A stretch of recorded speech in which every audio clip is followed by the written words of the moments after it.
ચાલો મિત્રો, હવે આપણે મરીચિકા વિશે વાત કરી. પૂર્ણ આંતરિક પરાવર્તનના ઉપયોગોમાં સૌપ્રથમ મરીચિકા વિશે વાત કરી.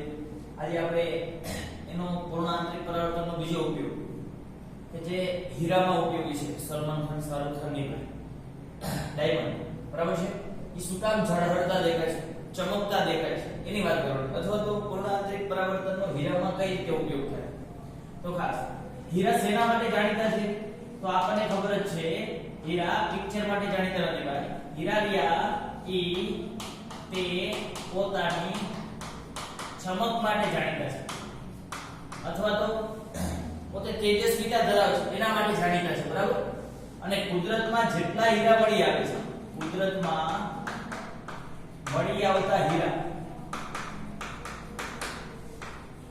ભાગ્યે ચમકતા હોય. મતલબ જ્યારે તે કુદરતમાંથી મળી આવે છે ત્યારે ચમકતા જ હોય એવું ફરજિયાત નહીં. બહુ જ ઓછા કેસમાં એવું બને કે કુદરતમાંથી જ્યારે આવા હીરા મળી આવે ત્યારે ચમકતા હોય, બહુ જ ઓછા કેસમાં. તો સાહેબ આ ચમકે છે કેવી રીતે? તો આપણને ખબર છે, આપણે ઘણી બધી વાર સાંભળ્યું કે ભાઈ આ ભાઈ ગયા એ હીરા ઘસવા ગયા, સુરત ગયા, મોરબી ગયા, બરાબર છે. તો એ હીરા ઘસતું રહ્યા, હીરાને જે ઘસે છે એને આપણે કહીશું હીરા ઘસુ, અથવા તો એને એમ કહેવાય ડાયમંડ કટર, હીરા કટર, બરાબર છે, ડાયમંડ કટર. આજે એ હીરા ઘસતું રહ્યા, એ હીરાને યોગ્ય રીતે કાપે, અથવા તો એને એમ પણ કહેવાય કે યોગ્ય રીતે પહેલ પાડે, યોગ્ય રીતે પહેલ પાડે, એવી રીતે પહેલ પાડે કે જેથી એ હીરામાં કોઈ પણ બાજુએથી પ્રકાશ એન્ટર થાય તો એ જે જગ્યાએ એન્ટર થાય એ જગ્યાએ એના આપાત કોણનું મૂલ્ય રહ્યું એ હીરા અને હવા. ક્રાંતિકોણ હંમેશા બે માધ્યમનો જ હોય, એટલે બે માધ્યમ તમારે ભેગા બોલવા જ પડે. હું હીરા અને પાણીની વાત કરું તો પણ ચેન્જ થઈ જાય ક્રાંતિકોણ. હું વાત કરું છું હીરા અને હવા, એ એવી રીતે યોગ્ય પહેલ પાડે જેથી હીરા અને હવાના આંતરપૃષ્ઠ માટે, આંતરપૃષ્ઠ એટલે માધ્યમ અથવા તો છૂટી પાડતી સપાટી, એ આંતરપૃષ્ઠ માટેના ક્રાંતિકોણ કરતા એના આપાત કોણનું મૂલ્ય હંમેશા વધારે જ બને, આપાત કોણ વધુ જ બને. અને આપણને ખબર છે પૂર્ણ આંતરિક પરાવર્તન થવા માટે જે તે જગ્યાનો આપાત કોણ એ તે બે માધ્યમ માટેના ક્રાંતિકોણ કરતા વધારે હોય તો જ પૂર્ણ આંતરિક પરાવર્તન થાય. ના એવી જ રીતે એને શેપ આપે, કાપે, પહેલ પાડે જેથી આપાત કોણનું મૂલ્ય ક્રાંતિકોણ કરતા વધુ બને તો જ પૂર્ણ આંતરિક પરાવર્તન થાય. અને પરિણામે ઈ અંદર વારંવાર પૂર્ણ આંતરિક પરાવર્તન થવાને લીધે વારંવાર પૂર્ણ આંતરિક પરાવર્તન થવાને લીધે આ હીરાઓ રહ્યા એ ઝગમગતા દેખાય છે. કમ્પ્લીટ થઈ ગયું ભાઈ. તો હીરાઓ સાથે ઝળહળતા દેખાય. આ નક્કી થઈ ગયું. બીજું, દર વખતે ગુજરાત બોર્ડની પરીક્ષામાં એક એમસીક્યુ ફરજિયાત આવે અને ઈ જે પ્રશ્ન છે આ છે, હીરાની ચમકાટ અથવા તો ચળકાટ માટે ખાલી જગ્યા જવાબદાર છે પૂર્ણ આંતરિક પરાવર્તન. દર વખતે આ એમસીક્યુ આવતો હોય. હીરાઓ સાથે ઝગમગે છે, ઈ ઝગમગવાનું કારણ શું? તો કે પૂર્ણ આંતરિક પરાવર્તન. કમ્પ્લીટ. તો આ વાત કરી આપણે હીરાઓ સાથે ચમકતા દેખાય છે. પેલું મરીચિકા, પૂર્ણ આંતરિક પરાવર્તનનો ઉપયોગ. બીજો ઉપયોગ હીરામાં. ત્રીજો ઉપયોગ આપણે જોઈએ પ્રિઝમ ની અંદર થાય છે. કેવી રીતે પ્રિઝમ ની અંદર થાય છે? તો કે કાટકોણ પ્રિઝમમાં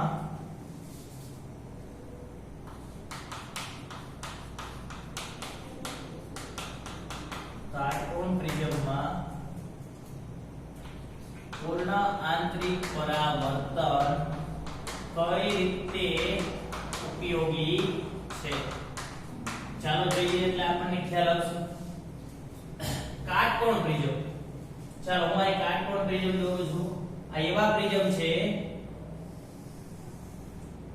આ કાટખૂણો બનાવે છે, આ બાજુ 45 ડિગ્રી છે, સોરી આ ખૂણો 45 ડિગ્રી, આ ખૂણો પણ 45 ડિગ્રી. આ કાટકોણ પ્રિઝમ છે. આ કાટકોણ પ્રિઝમમાં પૂર્ણ આંતરિક પરાવર્તનનો ઉપયોગ કરી અને વસ્તુનું પ્રતિબિંબ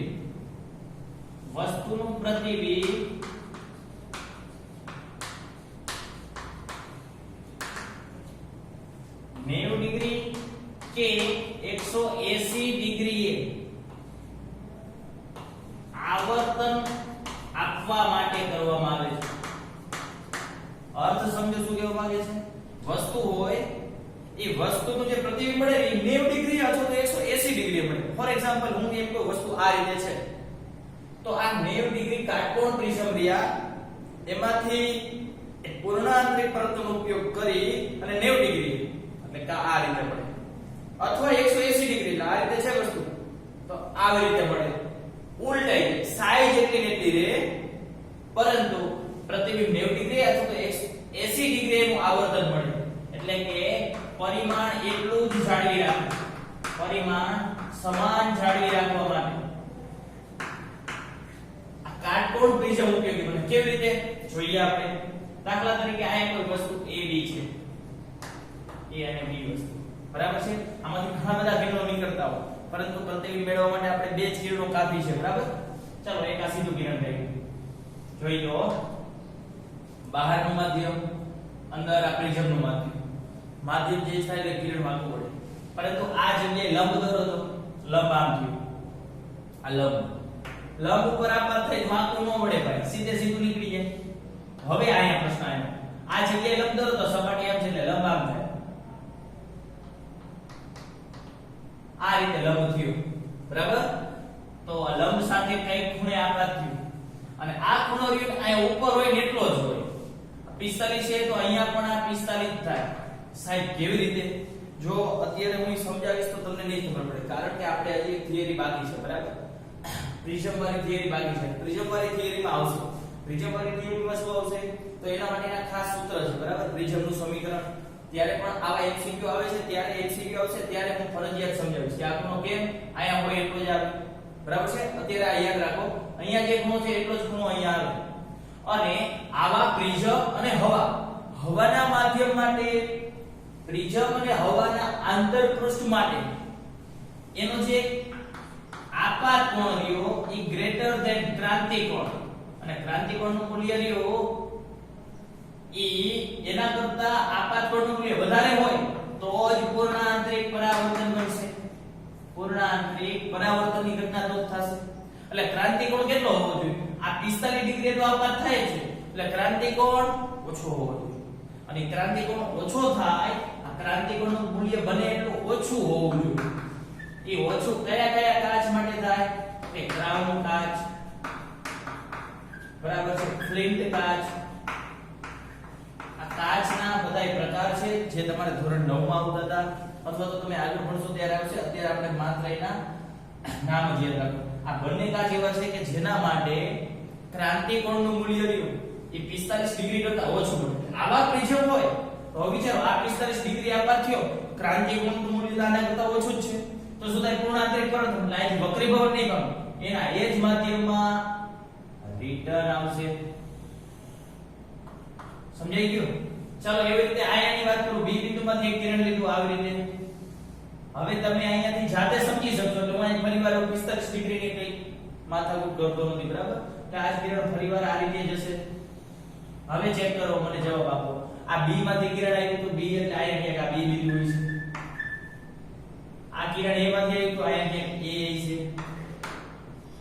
આવી રીતે પ્રતિબિંબ રચાય. ચેક કરો, વસ્તુ આ બધી આમ થઈ ગઈ.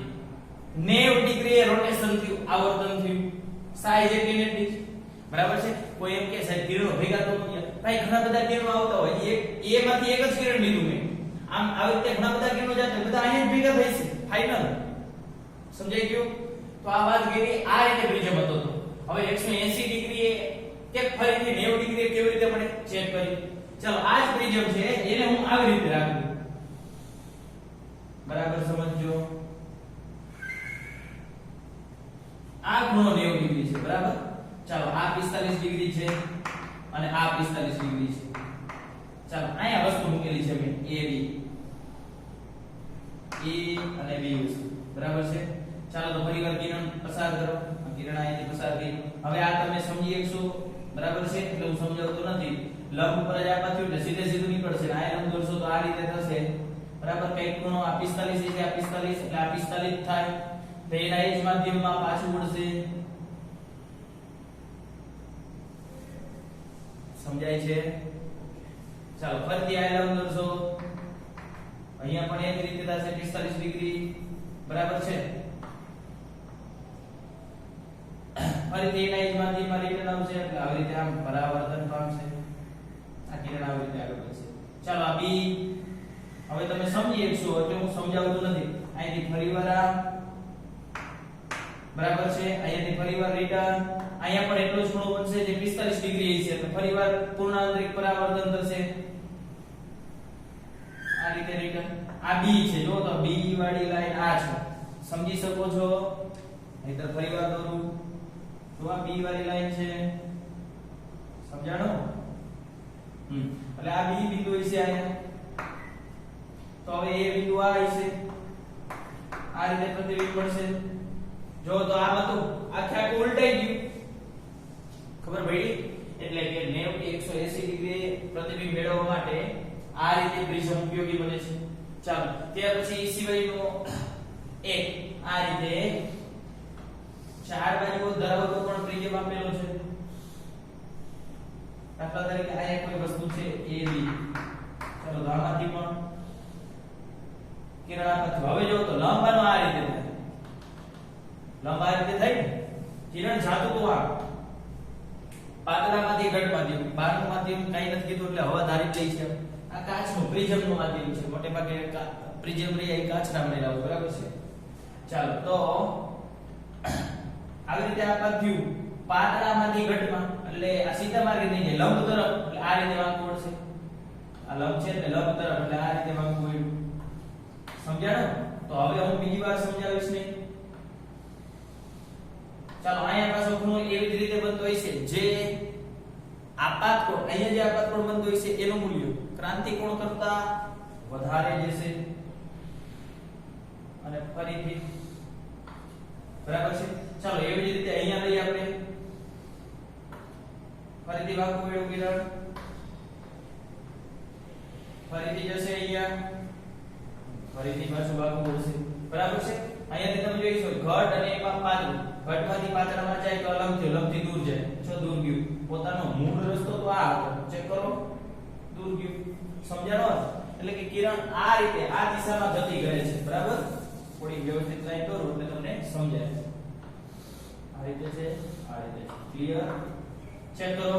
લાઈન ચેક કરી નાખી આપણે કઈ લાઈન હતી જો તો આ A વાળી આ B વાળી લાઈન છે. આ રીતે છે, આ રીતે મેળી, આ રીતે મેળી. કમ્પ્લીટ. એટલે B વાળું બિંદુ અહીંયા મળશે.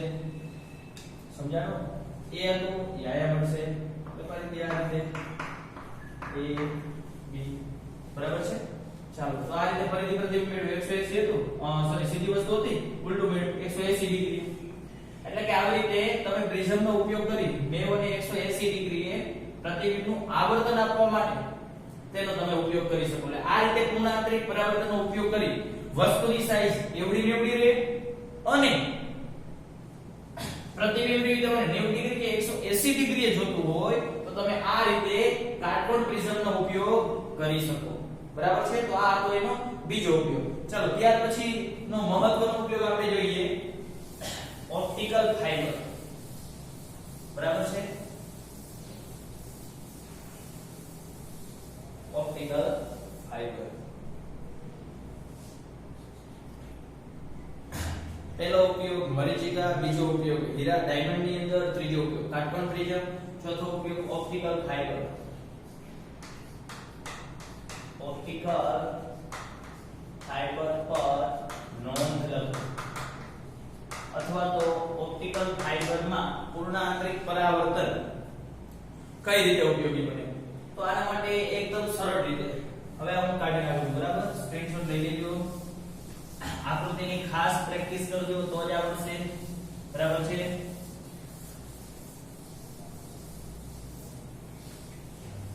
ઓપ્ટિકલ ફાઇબરનો પ્રશ્ન થોડો લાંબો છે એટલે એને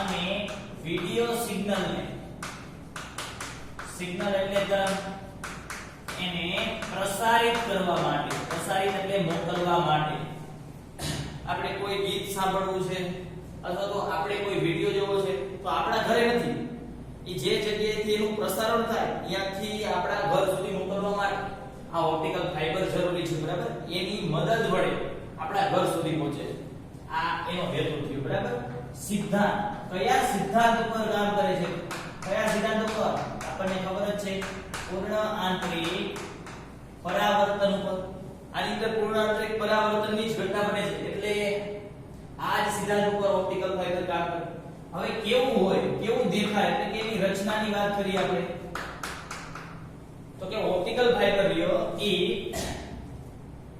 એકદમ શુદ્ધ પ્રકારના અથવા તો ખાસ પ્રકારના ક્વાર્ટઝ અથવા તો ગ્લાસ ફ્યુઝડ ગ્લાસ ગ્લાસ એટલે કાચ ફ્યુઝડ એટલે પીગાડેલા ક્વાર્ટઝ એટલે પણ કાચના નાના નાના ટુકડા એની મદદથી આ ઓપ્ટિકલ ફાઇબર બનાવવામાં આવે છે ખાસ પ્રકારના શુદ્ધ ક્વાર્ટઝ અથવા તો ફ્યુઝડ ગ્લાસમાંથી ઓપ્ટિકલ ફાઇબર બનાવવામાં આવે છે બરાબર એની આકૃતિ કેવી એટલે થોડો વધારે ખ્યાલ આવશે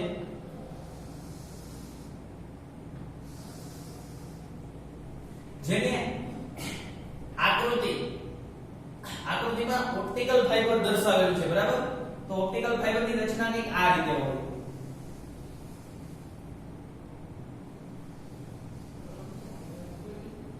બરાબર છે ચેક કરી આપણે જોઈએ એટલે સમજણમાં આવશે બરાબર છે જો આકૃતિમાં ઓપ્ટિકલ ફાઇબર દર્શાવેલું છે જે બે ભાગ ધરાવે છે બે ભાગ કયા બે ભાગ ચેક કરો એક એનો જે વચ્ચેનો ભાગ છે એને આપણે ગર્ભ ભાગ કહીશું ગર્ભ ભાગ અથવા તો એને અંગ્રેજીમાં કોર તરીકે ઓળખવામાં આવે છે ઘણીવાર કોર પણ કહે અને બીજો ભાગ છે એ આવરણનો ભાગ ધરાવે છે આવરણ એને ઘણી વખત ક્લેડિંગ પણ કહેવામાં આવે છે એટલે યાદ રાખજો આ જે ઉપરનો જે ભાગ રહ્યો આ ભાગ એ આવરણ ચડાવેલું છે શું કામ આવરણ ચડાવવામાં આવે છે ચેક કરીએ આપણે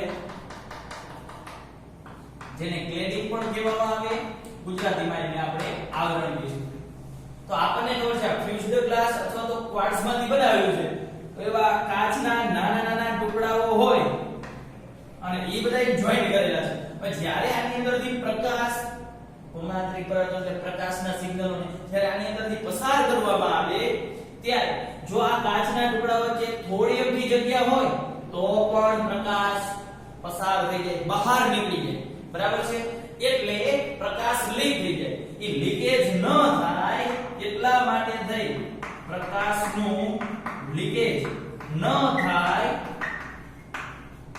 એટલા માટે થઈ અને તેની બહારની બાજુએ આવરણ લગાવવામાં આવે છે બરાબર છે બીજો ખાસ મહત્વનો અને એમસીક્યુ માટેનો ખાસ પણ આ ગર્ભ ભાગ છે અને આવરણ ભાગ છે આ બંને કંઈક દ્રવ્ય છે તો દ્રવ્ય હોય તો એના વક્રી ભવનાંક પણ હોય અને એ વક્રી ભવનાંક એવી જ રીતે પસંદ કરવામાં આવે જેથી ગર્ભ ભાગનો જે વક્રી ભવનાંક છે આને હું η1 કહી દઉં અને આનો જે વક્રી ભવનાંક છે એને હું η2 કહી દઉં જેથી ગર્ભ ભાગનો જે વક્રી ભવનાંક રહ્યો આ η1 મોટો રાખવામાં આવે η2 ઓછો રાખવામાં આવે આવરણનો વક્રી ભવનાંક હંમેશા ઓછો રાખવામાં આવે આ વધારે રાખવામાં આવે કેમ કારણ કે જ્યારે પ્રકાશનું કિરણ અહીંથી પસાર થાય તો પેલા ગર્ભ ભાગમાં ત્યારબાદ ક્લેડિંગ આવરણ ઉપર આપાત થાય અને પૂર્ણ આંતરિક પરાવર્તન જોતું હોય તો શું જરૂરી છે ઘટમાંથી કિરણ પાર કામ જવું જોઈએ ઘટ એટલે વક્રી ભવનાંક વધારે હોવો જોઈએ અને જે માધ્યમ છે એનો વક્રી ભવનાંક ઓછો હોવો જોઈએ એટલે કે પૂર્ણ આંતરિક પરાવર્તન માટે થઈ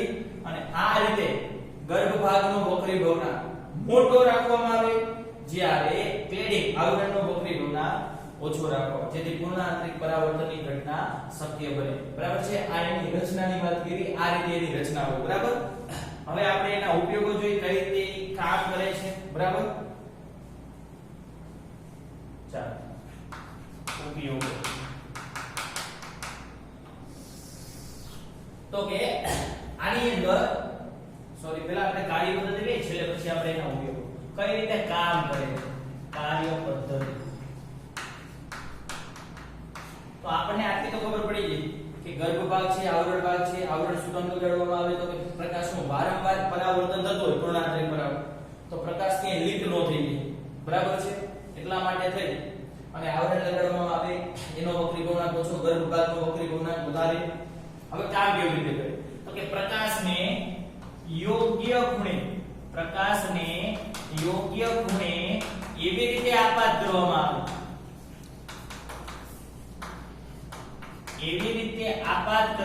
આવે,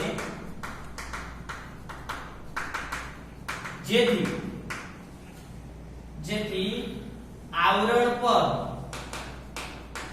આવરણ પર આપાત થાય ત્યારે I greater than IC બને તો જ વારંવાર પૂર્ણ આંતરિક પરાવર્તન બને, શક્ય બને.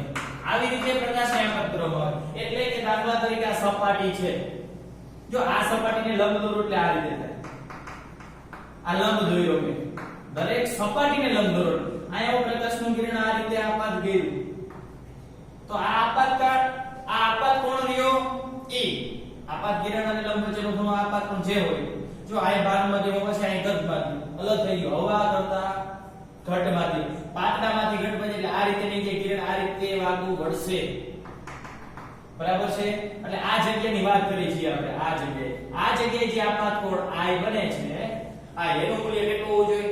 આ ગર્ભ અને આ ક્લેડિંગ છે, એ બંને માટેનો જે ક્રાંતિ કોણ હોય એના કરતા વધારે બને તો જ આ પૂર્ણાંતરિક પરાવર્તન બનશે, તો જ પૂર્ણાંતરિક પરાવર્તન શક્ય થાય.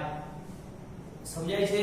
એટલે આ રીતે ઓપ્ટિકલ ફાઇબર કામ કરે છે, બરાબર. અને વારંવાર પૂર્ણાંતરિક પરાવર્તન, ટૂંકી નળી હોય, ઓપ્ટિકલ ફાઇબર એટલે એક પ્રકારની નળી, ટૂંકી નળી છે, એમાં વારંવાર પૂર્ણાંતરિક પરાવર્તન થાય અને પ્રકાશ પૂર્ણાંતરિક પરાવર્તન શક્ય બને. અને પ્રકાશને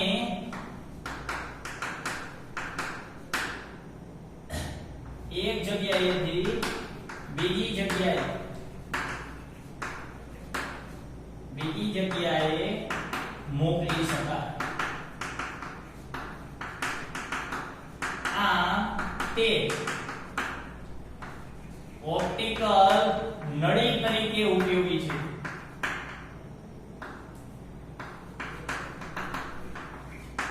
ઓપ્ટિક એટલે પ્રકાશની નળી, પ્રકાશ જ અંદર જાય છે, જો પાણીની નળી નથી, પ્રકાશની નળી. એટલે પ્રકાશને આપણે એક જગ્યાએથી બીજી જગ્યાએ આ રીતે મોકલી શકીએ, બરાબર. આ એની કાર્ય પદ્ધતિ છે. આ તો ક્લિયર થઈ ગયું. હવે આપણે એના ઉપયોગો જોઈએ, બરાબર છે. ચાલો ઉપયોગો. તો કે ઓપ્ટિકલ ફાઇબરના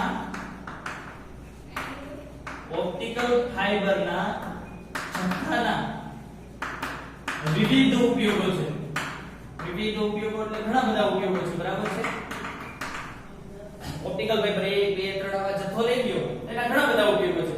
એક તો ઉપયોગ આપણે ઓપ્ટિકલ નળી તરીકે જોયો, એટલે પ્રકાશને અથવા તો ઓડિયો અને વિડિયો સિગ્નલને પ્રસારિત કરવા માટે, ઓડિયો અને વિડિયોને પ્રસારિત કરવા હોય તો ડાયરેક્ટ પ્રસારિત ન થાય. હવે આ ચેપ્ટર જૂના સિલેબસમાં હતું, બરાબર છે, કમ્યુનિકેશન સિસ્ટમ. હવે આપણે ભણવાનું નથી આવતું. ટૂંકમાં સમજાઈ દઉં કે આપણે જ્યારે કોઈ મોટો કાર્યક્રમ હોય કે પ્રાર્થના સભા ચાલતી હોય તો જે માણસ એન્કરિંગ કરતો હોય તો એના હાથમાં માઇક્રોફોન હોય. હવે એ વ્યક્તિ બોલે છે તો એ વ્યક્તિની બોલવામાં ઘણા બધી અલગ અલગ વિવિધતા હોય. ફોર એક્ઝામ્પલ, એ ભાષણ આપતો હોય અથવા ગીત ગાતો હોય, બરાબર છે, અલગ અલગ રીત હોય, અલગ અલગ પ્રકારના શબ્દો હોય. તો આ દરેક શબ્દને ડાયરેક્ટ સ્પીકર સુધી ન પહોંચાડી શકાય. આપને લાગે સાહેબ બોલ્યો એટલે સંભળાય જ છે, પણ એની અંદર ઘણી બધી પ્રોસેસ થતી હોય. શું થતી હોય? એ જેવું બોલે છે એટલે એનામાં ધ્વનિના તરંગો ઉત્પન્ન થયા. એ ધ્વનિના તરંગો આ માઇક્રોફોનમાં આવે અને આ માઇક્રોફોન શું કરે? એ દરેક વસ્તુને ડાયરેક્ટ નથી પહોંચાડી શકતું. એને પહેલા કન્વર્ટ કરવું પડે. દાખલા તરીકે આપણું એક ઘર છે, આપણે ઘરમાં રહીએ છીએ એટલે બધા જ વાસણો વ્યવસ્થિત રીતે મૂકેલા હોય, બરાબર. પણ આપણે ઘર બદલવાનું છે, એક જગ્યાએ બીજી જગ્યાએ જવું છે. અહીંયા એવું છે, આ ધ્વનિના તરંગને એક જગ્યાએ બીજી જગ્યાએ પહોંચાડવા છે. કમ્પેરિઝન કરજો એટલે ફટાફટ સમજાય. તો આ ઘરના વાસણો છે ને નહીં. આપણે શું કરશું, આ દરેક વાસણને પહેલા કન્વર્ટ કરી નાખશું એક મોટા કોથળાની અંદર, અથવા તો એક મોટા જે સૈણીઓ કહીએ આપણે, અથવા તો છલાકો કહીએ, છલાકાની અંદર ભેગા કરી નાખશું. એનું તમે સ્વરૂપ બદલી નહીં, બધા વાસણોને એક છલાકાની અંદર ભેગા કરી નાખ્યા, લઈ ગયા અહીંયા છે, ફરીથી પાછા વ્યવસ્થિત ગોઠવવા પડે, ફરીથી મૂળ આકારમાં તમે ગોઠવી નાખશો. અહીંયા પણ કઈ આવું થાય, આ ધ્વનિના તરંગો છે ને ડાયરેક્ટ નો મોકલે, કે ધ્વનિના તરંગોનું આ પ્રકાશ કે વિદ્યુતના સિગ્નલમાં રૂપાંતરિત કરી નાખે, પછી રૂપાંતરિત થયેલા સિગ્નલો સ્પીકર સુધી પહોંચે, ફરીથી સ્પીકર રહ્યું એ ફરીથી મૂળ સ્વરૂપે એ શબ્દો પાછા ફેંકે.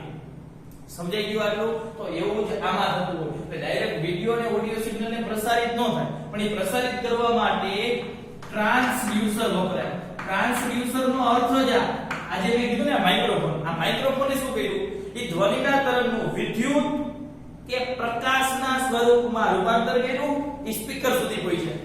તમે આ જે વાયર છે ને કાને રાખો નહીં સંભળાય. કેમ? કારણ કે એની અંદર ધ્વનિના તરંગો નથી, એ પ્રકાશ અથવા વિદ્યુતના તરંગો થઈ ગયા, જે આને રૂપાંતર કર્યું. એટલે ટ્રાન્સડ્યુસર શું કામ કરે? ટ્રાન્સડ્યુસર એક પ્રકારના સિગ્નલનું બીજી પ્રકારના સિગ્નલમાં રૂપાંતર કરે, એને ટ્રાન્સડ્યુસર કહેવાય. બરાબર છે? તો એ પ્રસારિત કરવા માટે ટ્રાન્સડ્યુસર દ્વારા પ્રકાશમાં રૂપાંતરિત કરીને મોકલવામાં આવે છે. આ પહેલો ઉપયોગ.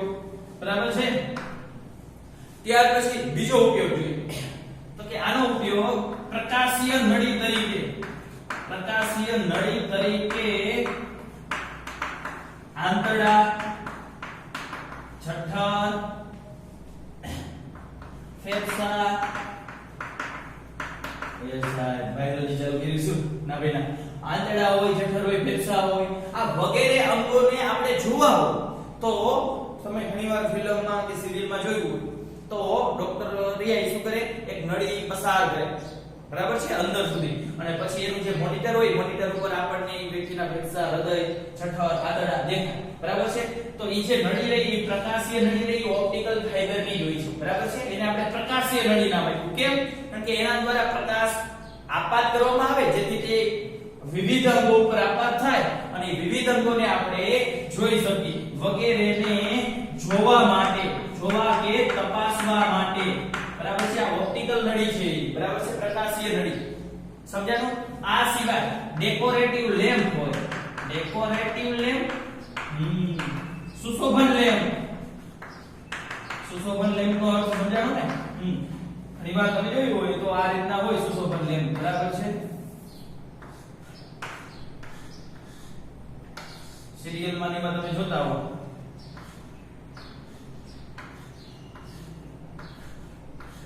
પછી આની ક્યાંક સ્વિચ સાથેનું કનેક્શન કરી દીધું હોય. બરાબર? આ છે ડેકોરેટિવ લેમ્પ. હવે શું હોય, આ ડેકોરેટિવ લેમ્પ છે એ ઓપ્ટિકલ ફાઇબરના જ બનેલા હોય, જેનો એક છેડો મુક્ત હોય, જ્યારે બીજો છેડો રહ્યો એ ઓપ્ટિકલ સાથે જોઈન્ટ કરેલો હોય, અને જેને આપણા ઘરના બોર્ડના મેઇન સ્વિચ સાથે કનેક્ટ કરી દીધું હોય. બરાબર છે? હવે જેવી સ્વિચ ઓન કરવામાં આવે એટલે આ પ્રકાશરીઓ એ નીચે થઈ, એટલે કે એના નીચેના છેડે થઈ પ્રસરણ પામી અને છેડા ઉપર, મુક્ત છેડા ઉપર પ્રકાશિત બિંદુ સ્વરૂપે ફેલાય છે, એટલે પ્રકાશ આપે. બરાબર છે? તો આ પણ કેમ શક્ય બન્યું તો કે આ બધું ઓપ્ટિકલ ફાઇબર નું બનેલું છે. તમને ડેકોરેટિવ લેમ્પ અથવા સુશોભન લેમ્પ આપણે જોયા છે કે છે ઓપ્ટિકલ ફાઇબરના બનેલા છે, જેનો એક છેડો મુક્ત હોય, જ્યારે બીજો છેડો રહ્યો ઓપ્ટિકલ ફાઇબર સાથે કનેક્ટ હોય છે, અને આ સંપૂર્ણ રચનાને ઘરની મેઇન સ્વિચ સાથે જોડી દેવામાં આવે છે. જ્યારે સ્વિચ ઓન કરવામાં આવે છે ત્યારે આ પ્રકાશ ફેલાતો છે મુક્ત છેડા પર એક પ્રકાશિત બિંદુ સ્વરૂપે ફેલાઈ જાય છે. સમજાઈ ગયું મિત્રો? અને ખાસ છેલ્લે જ્યારે પણ આવી રીતે આ પ્રકાશ રહ્યો એ એક જગ્યાએથી ગતિ કરી અને છેલ્લે સુધી પહોંચે તો એવો પ્રશ્ન બને કે સાહેબ પરાવર્તન થાય તો તમે કીધું કે પ્રકાશનું શોષણ થઈ જાય એટલે તીવ્રતામાં ઘટાડો થાય. બરાબર છે? એવું શક્ય બને? થાય. બરાબર છે? એટલે ખાસ તો એક શોષણનો મુદ્દો છે એ આપણે જોઈ લઈએ. તો આ બધા હતા એના ઉપયોગો ક્લિયર થઈ ગયા. 3-4 ઉપયોગો છે ઓપ્ટિકલ ફાઇબરના જે પૂર્ણાંતરિક પરાવર્તન પર જ આધારિત છે. બરાબર? ચાલો શોષણનો મુદ્દો. તો કે વારંવાર પૂર્ણ આંતરિક પરાવર્તન થવાથી પ્રકાશનું શોષણ થાય છે. તેના વડે તો કે આ ક્લેડિંગ વડે, આવરણ વડે શોષણ થશે. અને આ શોષણ ઘટાડવું હોય તો એવું જાણવા મળ્યું કે જો તમે સિલિકા ફાઈબર વાપરો, સિલિકા ફાઈબર, તો સિલિકા ફાઈબર વાપરેલું હોય, સિલિકા ફાઈબર, તો તેના વડે માત્ર 5% પ્રકાશનું શોષણ થાય છે અને 95% પ્રકાશને ટાર્ગેટ સ્થાન સુધી પહોંચાડી શકાય. સમજાણું આટલું મિત્રો? ક્લિયર થઈ ગયું? કમ્પ્લીટ? શું કહે છે કે ભાઈ વારંવાર પૂર્ણાંતરિક પરાવર્તન થાય તો દરેક વખતે પૂર્ણાંતરિક પરાવર્તન થવાથી થોડો પ્રકાશ તો શોષાઈ જાય. આ એવું બને છે, પણ એવું જાણવા મળ્યું કે જો સિલિકા ફાઈબર વાપરવામાં આવે તો એના વડે માત્ર 5% પ્રકાશનું શોષણ થાય, એટલે કે 95% પ્રકાશને આપણે ટાર્ગેટ સ્થાન સુધી પહોંચાડી શકીએ. કારણ કે અથવા તો એમ પણ કહી શકાય કે શુદ્ધિકરણ અને યોગ્ય અથવા તો ચોક્કસ પ્રકારના દ્રવ્યના લીધે આવું થાય છે. આવું શક્ય કરી શકાય. કેવું શક્ય કરી શકાય કે આ વધુને વધુ પ્રકાશ અહીંયા સુધી પહોંચે, વધુને વધુ પ્રકાશ પહોંચે એ જ મહત્વનું છે. બરાબર છે? આપણે બોલતા હોય અને વધુને વધુ શબ્દ ત્યાં સુધી સ્પીકરમાં પહોંચી ન શકે તો યોગ્ય ન કહેવાય ને. એટલા માટે તો કે શુદ્ધિકરણ કરેલું હોય એવું દ્રવ્ય, કોઈ ચોક્કસ પ્રકારનું દ્રવ્ય હોય એવું દ્રવ્ય તમે વાપરો તો વધુને વધુ પ્રકાશ તમે યોગ્ય સ્થાન સુધી તમે પહોંચાડી શકો. તો આ બધા હતા એના ઉપયોગો. એટલે ટૂંકમાં યાદ રાખવાનું હેતુ, સિદ્ધાંત, રચના, પછી એના કાર્ય પદ્ધતિ, ઉપયોગો અને છેલ્લે એનું શોષણ. આકૃતિ દોરવાની નથી, માત્ર સમજવા માટે જ છે. સમજાઈ ગયું? તો આ રીતે તમે પ્રશ્નને ડિવાઈડ કરી દેશો તો ફટાફટ આવડી જશે. ક્લિયર?